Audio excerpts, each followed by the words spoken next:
Bueno, como venía diciendo, una de las formas de crear contenido de los museos era por medio de las audioguías. También exponían placas con información y texto acerca de las piezas que iban a exponer, o en este caso, si era un museo de arte, de los artistas que habían creado esas obras. Hacían también maquetas, que de hecho, cuando fuimos al Palacio San José, había una maqueta a escala de lo que era toda la infraestructura, entre otras cosas también. Después, con el surgimiento y la evolución del Internet, todo esto fue cambiando y se fue transformando. Vemos que el Internet en sus inicios era considerado como 1.0, que era una fuente de información en la cual el usuario tenía un rol pasivo, nada más visualizaba información, entraba a Internet para ver determinada información acerca de determinadas temáticas. Después, el Internet fue evolucionando, se fue transformando hasta el día de hoy, que lo conocemos como el 2.0, que es un trabajo colaborativo, tiene una interacción entre usuarios. Ahora el Internet nos conecta entre usuarios y nos da un rol más activo. Nosotros tenemos una intervención en esa información. De hecho, por ejemplo, Wikipedia, si vos vas hasta el fondo de lo que estés buscando, tiene una opción en la que vos podés intervenir en esa información. Eh, por ejemplo, digamos que en Villa Elisa relevamos a algún tipo de atractivo que no está en Wikipedia y podemos ir hasta el fondo a volcar ese tipo de información y estás colaborando con Wikipedia y conectándote con otro usuario. Esta cita la puse porque me parece, la verdad, muy importante. La dijo Rivero en el año 2001. Se las voy a leer por las dudas si los que están del teléfono no la alcanzan a ver muy bien. Dice: la red es el medio de publicación más barato y de mayor difusión. Uno de sus principales atractivos es que, por sus características propias, permite que todos los que tienen acceso a un ordenador y una conexión se conviertan en receptores y difusores de la información. ¿Qué significa esto? Básicamente que aquella persona que sepa usar la Internet, como por ejemplo lo que es el Big Data, que es una cantidad inconmensurable de datos, aquellos que sepan usarla y sepan, por ejemplo, usar esos datos y transformarlo en nuestro caso, información turística, nosotros como profesionales podamos usar el Big Data para obtener información y obtener datos, clasificarlos, codificarlos y transformarlos en información turística, estamos generando un carácter de competitividad. ¿Por qué? Bueno, más adelante lo vamos a ir viendo. Pero el avance tecnológico es tanto últimamente que el quedarnos de brazos cruzados, el no capacitarnos, hace que perdamos carácter de competitividad. Que, de hecho, podríamos dar un ejemplo. En Charlie la fábrica de chocolate, el papá de Charlie siempre tenía un trabajo en una fábrica y después fue reemplazado por una máquina y se quedó sin trabajo. Es un claro ejemplo. Bueno, con esto de Internet, los museos fueron incorporando Wi-Fi, se fueron innovando para generar una experiencia más completa. Por ejemplo, acá lo que estamos viendo en esta imagen es una persona que está buscando más información respecto de una de las piezas expuestas y está usando el Wi-Fi del museo para no tener que usar datos eh, que generan costos a este visitante. El museo te ofrece una conexión a Wi-Fi para que vos te puedas conectar y escanear un código QR o buscar más información de algo que te haya interesado, así generando una experiencia más completa. Tecnologías aplicadas a la gestión en museo. Yo fui dividiendo lo que es la gestión y lo que es la recreación. Por ejemplo, hoy en día todos los museos y mucha de la gestión de muchas empresas se da por redes sociales. Por ejemplo, tenemos el Museo del Prado en Madrid, que tiene una página en Facebook, Instagram y Twitter. Generalmente tienen un promedio de unas 5 publicaciones al día para tener una actividad bastante frecuente. Por ejemplo, Facebook funciona con una conexión más directa con el visitante para hacer cualquier tipo de consultas. Te pueden mandar un mensaje se las contestás, cualquier tipo de duda, más allá que exponer la información a algún tipo de necesidad que tengan que no esté expuesta en Facebook, como lo que pasa con el tema de accesibilidad. Quizás es un lugar accesible, tienen baños accesibles. Me pasa a mí, por ejemplo, cuando yo hago los trabajos de laburantas, que muchas de las redes sociales de muchas empresas no tienen este tipo de información. Facebook, en este caso, vendría a facilitar ese tipo de cuestión. Por medio de mensajería interna le mandas un mensaje preguntándole por determinada cuestión. Instagram, por ejemplo, funciona más como un catálogo de imágenes. En sus inicios Instagram no tenía esta función de mensajería. Con el tiempo se fue innovando y también lo tiene, así que también puedes mandar un mensaje y preguntar por alguna cuestión. Twitter también tiene unos caracteres de 280 caracteres, es limitado, pero es más conciso y también se puede compartir el contenido multimedia como fotos o videos. El Responsive Web Design. Esto está buenísimo porque habla de cómo vos gestionás tu página web. Vemos que, por ejemplo, esta es del Museo Nacional del Centro de Arte Reina Sofía.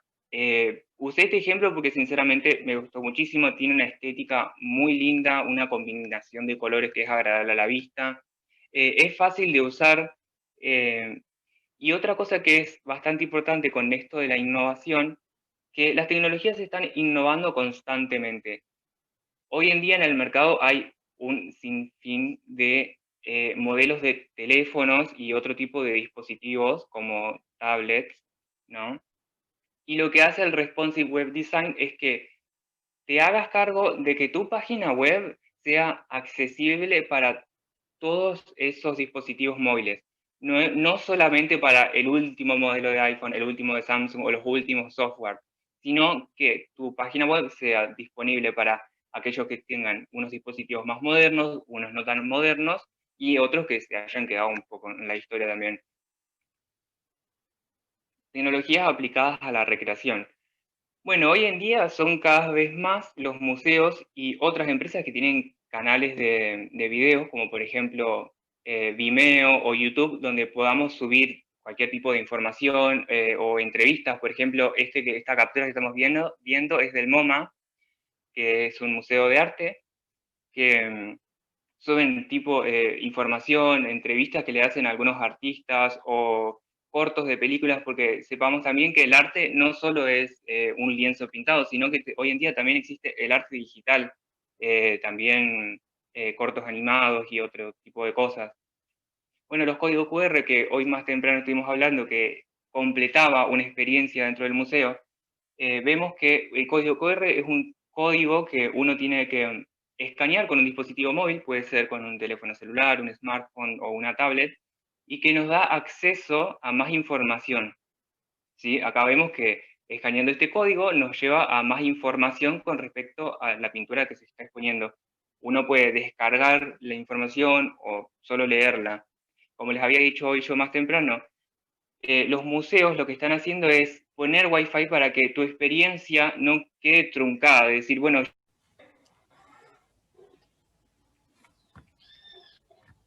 las aplicaciones de museos.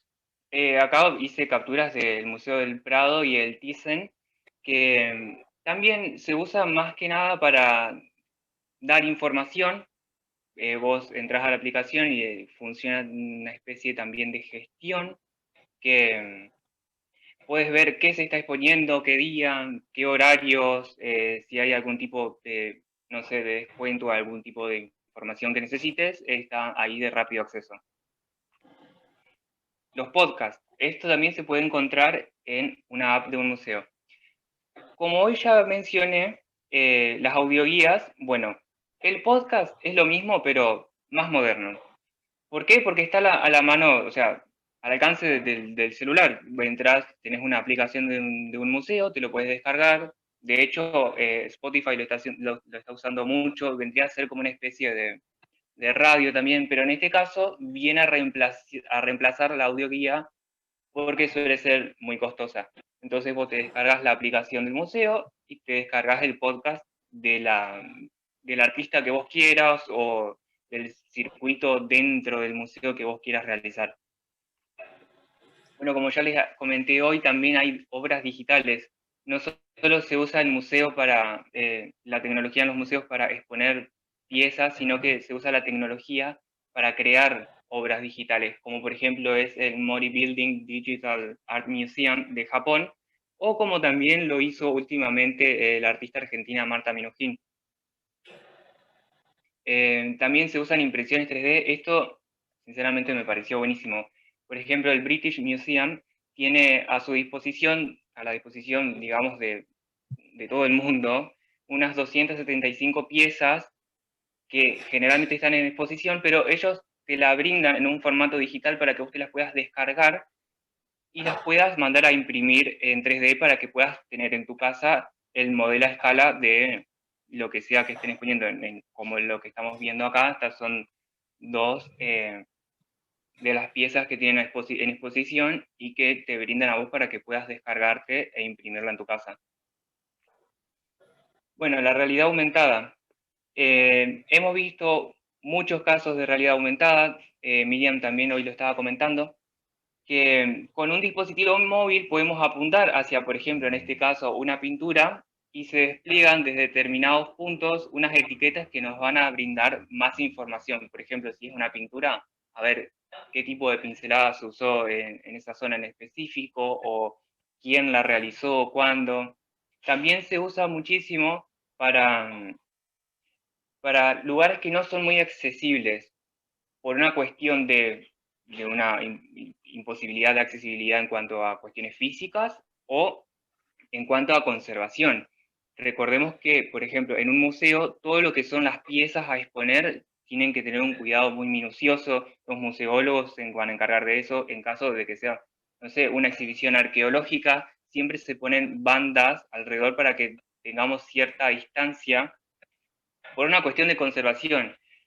Que también es importante, no solo nos da acceso a ver algo que por una cuestión física no nos podemos acercar, sino algo que ya no existe o que ya no es lo que era antes. Por ejemplo, unas ruinas, podemos verla presencialmente en este momento, que es una ruina, y lo que fue en su momento mediante la realidad aumentada, la recreación de lo que fue en su momento en un estado óptimo, ¿no? Y las tecnologías del futuro. Si bien esto ya está sucediendo ahora, yo lo puse como tecnología del futuro porque no es muy común. Las gafas tecnológicas. Esto es realidad aumentada en su máxima expresión. Podemos ver Art Glass es una empresa que se dedica a hacer esto. Vemos que hay una persona que tiene unos lentes bastante modernos, bastante tecnológicos, que estos lentes captan el movimiento ocular. Entonces, dependiendo a qué parte de la pintura o hacia dónde vos estés mirando, te van a saltar, por ejemplo, cartelerías, etiquetas o también una guía que te va a ir explicando qué es lo que qué es lo que estás viendo, hacia dónde tienes que dirigirte, en qué sala estás entrando. Si bien ya existe, como lo dije, no es muy común y es bastante costoso. Así que lo puse como tecnologías del futuro, que más adelante, como todo, va a ser más común, lo vamos a ver un poco más, esperemos. Bueno, el Mori Building Digital Art Museum es un museo de arte digital ubicado en Tokio, Japón, que se inauguró en julio del 2018. El mismo está gestionado por un colectivo de artistas que se llama Team Lab Borderless, que es un conjunto de técnicos, de artistas digitales, de artistas plásticos, un montón de gente capacitada asociada a Epson, que es una empresa de tecnología. Que bueno, que vamos a ir viendo, por ejemplo. El museo opera con 520 computadoras y 470 proyectores distribuidos por todo el lugar. Todo esto está brindado por Epson. Vemos acá en la imagen una sala que se dedica a hacer un show de luces con reflectores. Acá en esta sala vemos escenas de la naturaleza y todos los cambios que van teniendo alrededor de las estaciones. Con el correr de las estaciones, la naturaleza va sufriendo algunos cambios y es eso lo que se representa en esta sala. Lo que yo hoy le comentaba a las chicas es que ellos, es increíble, porque esto lo que hacen es, por ejemplo, en un museo normal, capaz te lleva una semana cambiar la exposición entre todo lo que es mover las piezas, todo el cuidado muy minucioso que se tiene con las piezas, capaz nos lleva una semana. Esta gente llevó todo ese proceso de cambio de exhibición, lo usó a favor para brindarnos una experiencia recreativa y lo redujo en unos 5 minutos. En 5 minutos ellos te están cambiando toda la exposición. Por ejemplo, vemos ahora un campo de arroz en verano. Ahora vemos, con el paso de las estaciones, paisajes otoñales. Vemos cómo la naturaleza va cambiando su color de unos tonos verdes a más amarillos, rojos y ocres. Llegamos a paisajes invernales. Vemos la nieve, todo blanco. Y acá a la izquierda tenemos los campos de arroz florecidos y a la derecha las lavandas, un campo de lavandas en representación de lo que es la primavera. Todo un proceso que generalmente lleva mucho tiempo, ellos lo usaron ese concepto, lo redujeron a un par de segundos y lo crearon en una recreación. Otra de las salas que tienen es el bosque de lámparas resonantes, que consta de un montón de lámparas colgadas y abajo es un piso espejado para que todo esto se refleje y cree como una ilusión de infinidad. Esto está inspirado en el cherry blossom, o lo que es el florecimiento de los cerezos de Japón. Si capaz conocen un poco de la cultura japonesa, es impresionante y todos los años concurre muchísima gente a ver el florecimiento de los cerezos porque se llenan muchísimo de flores y es como si fuese un otoño donde se caen hojitas, pero en realidad no son hojas, son los pétalos de las flores. Es como que caen hojas rosas. Es muy lindo. Y es eso lo que quisieron recrear en esta sala. De hecho, cuando vos entras a la sala, esto funciona con sensores de proximidad. Las lámparas se van prendiendo en una zona que a vos te circunda. Entonces vos, alrededor, a la vez que vas caminando, las lámparas a tu alrededor se van encendiendo progresivamente hasta que se encienden todas las lámparas de toda la sala y se van también apagando de la misma forma. Casa en ti, esto, dentro de lo que hay del museo hay un lugar, una sala que es una sala de té donde vos te podés sentar a tomar té y ay, se le ocurrió a todo el mundo pasar por la calle ahora. Pero te podés sentar a tomar té y se te va a florecer la taza. O sea, vos apoyás la taza siempre y cuando haya té en tu taza, va a haber flores alrededor y dentro de la misma. Cuando vos te terminás de tomar el té, apoyás la taza vacía, las flores no aparecen. También tenemos un bosque de deportes. A pesar de tener tanta interactividad visual, tenemos también cuestiones físicas donde vos vas a intervenir físicamente con el ambiente y con lo que está pasando dentro del museo, ¿no? Este acá se llama Light Forest Three Dimensional Bouldering, bastante largo el nombre, que está buenísimo porque es un lugar donde vos vas a escalar, pero ellos lo que hacen, te dan una pulsera que va a tener un color determinado y vos vas a tener que ir escalando y pisando en estas partes solo en el color que te corresponde. Por ejemplo, vemos acá que hay muchas blancas, acá hay una verde, rojas, celestes, y el juego consiste en eso, en vos escalar en el color que te corresponde. También tenemos mesas interactivas. Esta sala se llama Sketch Aquarium, donde vemos que los niños o también la gente adulta puede sentarse a crear sus propios diseños marinos, los cuales a continuación van a ser escaneados en el momento y después los van a transmitir en una pantalla, van a transmitir el diseño que vos recién creaste. Vemos acá todas las mesas donde vos puedes dibujar, después lo escaneás y te pasan tu diseño acá en la pantalla. También tenemos otro tipo de mesas interactivas que vienen con una especie de juego, que esto funciona con un proyector y sensores de proximidad también. Y tenemos también las aplicaciones del museo, que como yo les decía antes, este museo no puede tener una placa explicativa de lo que está pasando porque constantemente lo que ellos están transmitiendo va cambiando. La exposición que vos estás viendo está cambiando constantemente. De hecho, hay lugares en los que eh, vuelan mariposas y te siguen por todo el recorrido. Entonces, poner una placa estática que a vos te explique lo que está pasando no es muy conveniente. Entonces se desarrolló una aplicación que vos te descargas al teléfono y que te va explicando todo lo que está pasando a tu alrededor y que también puedes tener interacción con eso que estás viendo, con toda la exposición, ¿no? Y acá para terminar les voy a pasar un video que no sé si van a escuchar el audio, pero con que puedan verlo, bueno.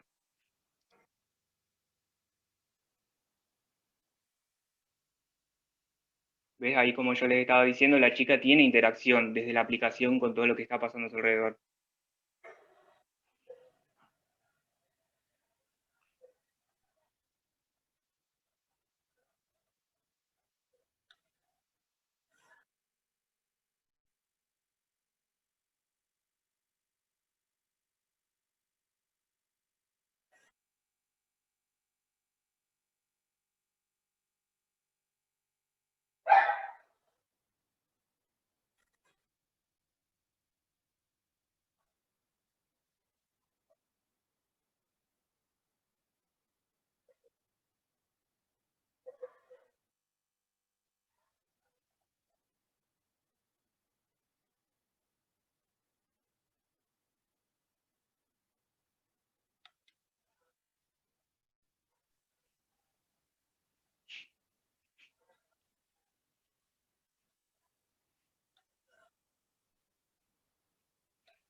Bueno, y con eso doy finalizada mi exposición. Espero que les haya gustado.